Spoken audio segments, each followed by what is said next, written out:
Sure. Well, Steve, I think you were too humble in the last segment saying that we have a few more sets of eyes on us here in the War Room. I think since we've gotten our White House press creds, I think we were, the number one trending story on Twitter for about 24 hours.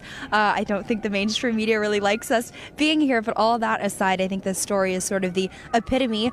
They know we're going to expose them for the liars that they are. If people remember, what did I tell you guys coming out of that press briefing, out of the Stephen Miller press gaggle that I witnessed? The number one question on the forefront of everyone in the legacy media was asking about the spending freeze, and we've really only seen the story escalate. I think to sort of keep better track of it in everyone's minds, there really have been two lawsuits that have sort of been brought against it, one coming from the NGO apparatus world, the other coming from the the state AGs. So why you're seeing another judge get involved, like you said, this is now a federal judge out of Rhode Island, of course an Obama appointee. His name is John McConnell. I'll read you the quote. I'm inclined to grant the restraining order. I fear that the administration is acting with a distinction without a difference. He's, of course, speaking in reference to Press Secretary Caroline Leavitt's statement, where they're saying that they're sort of trying to circumvent the legal withhold or legal pause on the freeze. In other words, it's just sort of a de facto freeze by President Trump's not necessarily stroke of the pen, but just the ethos behind the order.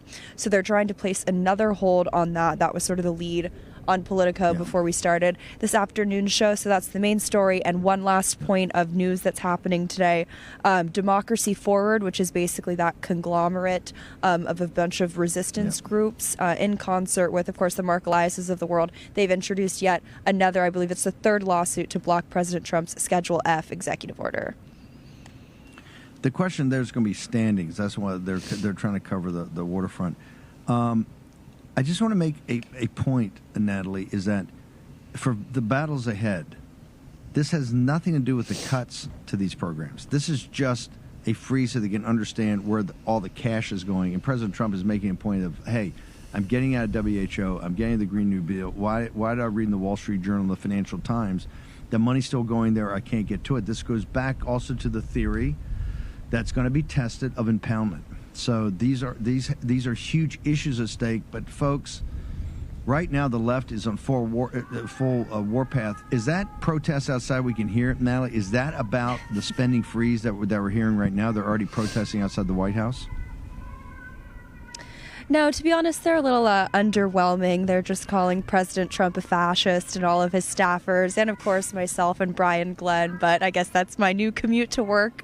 I'll take it. I guess they're taking Rachel Maddow's, what did she really hone in on? What was it last week? The idea of shame being a powerful tool. I guess that's kind of all that they have. But I think it goes back, Steve, frankly, just to the idea, I think it's right, it's shutdown politics. It's sort of like the Wizard of Oz. When you see behind the curtain, you actually realize that a lot of this, integral spending, like sending foreign aid to every country except the United States, is actually not all that integral. And when you see that the country can exist without sending billions or trillions of dollars to third world countries, it sort of defeats the entire business model that this country's run on for a very long time.